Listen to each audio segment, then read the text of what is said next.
விக்ரம் என்ற வியாபாரி பல விதமான பொருட்களை வாங்கியும் விற்றும் வந்தான். பொருட்களை சுமந்து செல்வதற்கு ஒரு கழுதையை வளர்த்து வந்தான்.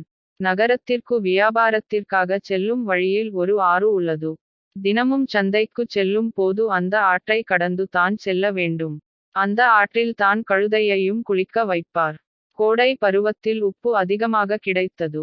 ஆகவே விக்ரம் ஒரு மூட்டை நிறைய உப்பை வாங்கி கழுதையின் முதுகில் ஏற்றி, கழுதையே வா, விரைவாக செல், வீட்டிற்கு போக வேண்டும் என கூறினான். செல்லும் போது கழுதை கல் இடறி ஆற்று நீரில் விழுந்தது. முதுகில் இருந்த மூட்டையும் ஆற்று தண்ணீரில் மூழ்கியது. என்ன நடந்தது என தெரியுமா?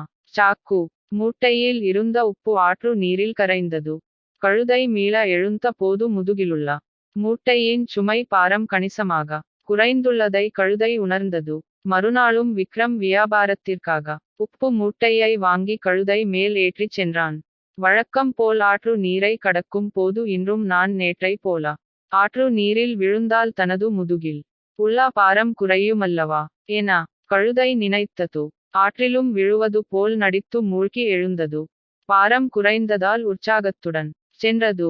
தினந்தோறும் ஆற்றை கடக்கும் போது இதே போல் நடித்ததை அறிந்த விக்ரம் இந்த கழுதைக்கு நல்ல பாடம் புகட்ட வேண்டுமென நினைத்தான். மற்றொரு நாள் கழுதையின் முதுகில் பருத்தி துணிகள் மூட்டையை ஏற்றி கிராமத்திற்கு திரும்பினான்.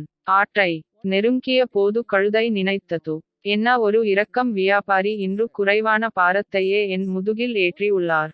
மேலும் இதை ஆற்று நீரில் மூழ்கி நனைத்தால் பாரம் குறையும் என நினைத்து ஆற்று நீரில் மூழ்கியது. திரும்ப எழுந்த போது ஆச்சரியம். பாரம் கூடியதால் எழுந்து நிற்க கூட இயலவில்லை. முதுகிலுள்ள சுமை குறைவதற்கு மாறாக அதிகரித்துள்ளதை உணர்ந்தது. தனது பொய்யான நடத்தையை நினைத்து கழுதை வருந்தியது. இந்த நிகழ்ச்சிக்கு பிறகு தன் தவற்றை உணர்ந்த கழுதை சுமையை ஏற்றி செல்வதற்கு வருந்தவில்லை.